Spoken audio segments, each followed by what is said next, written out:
So hello friends, welcome back to my YouTube channel. Friends, आज के इस video में अपन बात करेंगे लेसिक्स प्रोसेमाइड इंजेक्शंस के बारे में, जिसमें अपन बात करेंगे प्रोसेमाइड इंजेक्शंस के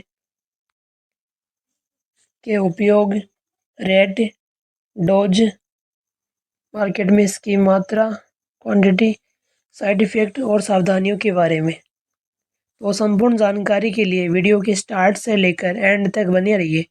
तो चलिए फ्रेंड्स, वीडियो को बिना देरी किए हुए स्टार्ट करते हैं।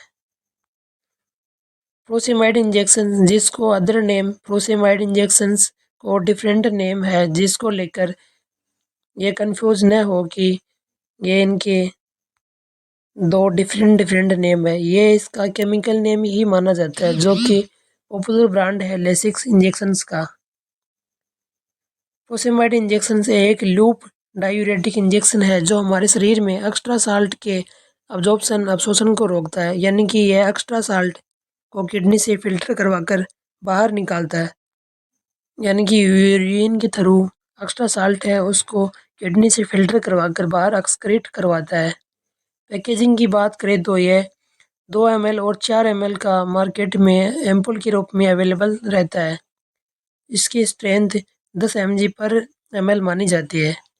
प्राइस की अपन बात करें तो 2 ml का एम्पुल लगभग 4 से 5 रुपये का, जबकि 4 ml का एम्पुल 11 से 12 रुपये का मार्केट में अवेलेबल रहता है। नेक्स्ट अपन बात कर लेते हैं प्रोसेमाइड इंजेक्शंस के यूजेस के बारे में। तो किन किन बीमारियों यानी कि किन किन बीमारियों को ठीक करने के लिए इसका उपयोग किया जाता है। तो इसका उपयोग फ्लूइड रिटेंशन, यानी कई जगह जैसे फ्लूइड कोई का एकत्रीकरण हो गया हो, उसमें अपन उसको रिमूव करने के लिए लेसिक्स या प्रोसेमाइड इंजेक्शंस का उपयोग करते हैं। इसके अलावा किसी बॉडी पार्ट में एडिमा, पल्मोनरी एडिमा यानी कि लंग्स में कोई पानी वगैरह भर गया हो, सेरेब्रल एडिमा यानी कि पेन, जो अपना सर है उसके अंदर प्रेशर के कारण कोई पानी वगैरह इकट्ठा हो गया हो, जिसके कारण पेशेंट के अंदर इचिंग या बहुत ज़्यादा सीवियर पेन हो रहा हो, एक्सेस एब्डोमिनल फ्लूइड यानी पेट के अंदर पानी की मात्रा अधिक हो गई हो, नेफ्रोटिक सिंड्रोम। इसके अलावा हाइपरटेंशन में इसका उपयोग एज ए डायूरेटिक के रूप में किया जाता है। नेक्स्ट अपन बात कर लेते हैं Contra indication of Lasix injections, यानी कि कौन सी वो कंडीशंस है जिनमें अपन लेसिक्स इंजेक्शन को देना कॉन्ट्रा इंडिकेट मानते हैं। तो अनेबल टू यूरिन, यानी कोई पेशेंट यूरिन पास आउट करने में अनेबल है, तो उस पेशेंट में अपन इसको कॉन्ट्रा इंडिकेट मानते हैं। और प्रोस्टेट इनलार्जमेंट, यदि किसी पेशेंट में प्रोस्टेट जैसे मेल कैंडिडेट है उसके अंदर प्रोस्टेट इनलार्जमेंट हो रखी है, तो उसके अंदर ये कॉन्ट्रा इंडिकेट मानते हैं। इलेक्ट्रोलाइट इम्बेलेंस, यदि किसी पेशेंट में पहले से ही इलेक्ट्रोलाइट इम्बेलेंस है तो उसके अंदर लेसिक्स इंजेक्शन नहीं देते हैं, क्योंकि लेसिक्स इंजेक्शन देने के कारण बॉडी के अंदर बहुत सारे इलेक्ट्रोलाइट का इम्बेलेंस हो सकता है। तो यदि किसी पेशेंट में पहले से ही इलेक्ट्रोलाइट इम्बेलेंस हो रखा है तो ये उस पेशेंट के लिए जानलेवा हो सकता है। तो उस कंडीशंस में अपन उसको लेसिक्स इंजेक्शन देना कॉन्ट्रा इंडिकेट मानते हैं। इसके अलावा यदि कोई पेशेंट डायबिटीज़ है, जिसके कारण उसके अंदर पॉलीडिप्सिया पॉलीफेजिया जैसी कंडीशन देखने को मिलती है, तो उसके अंदर यदि अपन लेसिक्स इंजेक्शन देते हैं तो पहले से ही उस पेशेंट में डायबिटीज़ के कारण एडिमा है, तो इस पेशेंट में अपन इसको कॉन्ट्रा इंडिकेट मानते हैं। इसके अलावा लूप्स, या कोई पेशेंट गाउट या किसी पेशेंट को एलर्जी की रिएक्शन हो सल्फा ग्रुप से, उस पेशेंट में अपने इसको देना कॉन्ट्रा इंडिकेट मानते हैं। वीडियो के अगले पार्ट में अपन जानेंगे डोजेज ऑफ लेसिक्स इंजेक्शन, यानी कि इसको कैसे इंजेक्ट करते हैं, हाउ टू इंजेक्ट।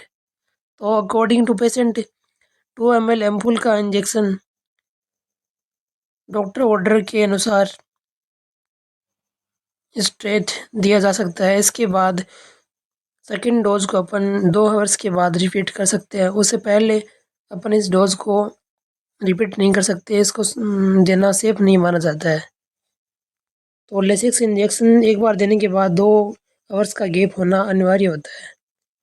नेक्स्ट अपन इसकी रूट की बात करें तो IM इंट्रामस्कुलर और IV इंट्रावीनस स्लोली अपन इसको पेशेंट के अंदर पेशेंट की बॉडी के अंदर इंजेक्ट कर सकते हैं।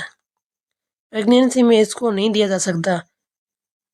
बहुत ही ज़्यादा इमरजेंसी होने पर डॉक्टर्स के प्रिस्क्रिप्शन ऑर्डर के अनुसार लो डोज में इसका उपयोग किया जा सकता है। यह देने के बाद 3 से 5 मिनट के बाद काम करना स्टार्ट कर देता है। इसके साथ ही कई बार पोटेशियम टेबलेट भी दी जाती है, क्योंकि अधिक यूरिन पास आउट होने के कारण शरीर के अंदर इलेक्ट्रोलाइट इम्बैलेंस हो सकता है, तो उसकी पूर्ति के लिए साथ में टेबलेट दी जाती है। नेक्स्ट अपन वीडियो के पार्ट में अपन बात कर लेते हैं साइड इफ़ेक्ट के बारे में। तो इसके साइड इफ़ेक्ट के रूप में हेडेज, लाइटेन हेडेज यानी कि पेशेंट के अंदर हल्का सर दर्द या भारी सर दर्द, इसके अलावा टिनाइटिस जिसको कान में घंटियाँ बजना बोलते हैं, लो बीपी यानी low blood pressure, electrolyte imbalance और चिल यानी ठंड, सनलाइट सेंसिटिविटी यानी कि पेशेंट को गर्म गर्म लगता है, मस्कुलर स्पाज्म और एलर्जिक रिएक्शन जैसे कंडीशंस देखने को मिल सकती है। सो फ्रेंड्स, आप जब भी इस इंजेक्शन्स का उपयोग करते हैं तो अपने डॉक्टर्स के सुपरविज़न में ही इसका उपयोग करें। हमारे इस वीडियो का पर्पज़ आपके नॉलेज को इम्प्रूव करना है, न कि आपको सेल्फ मेडिकेशन देने की सलाह देना है।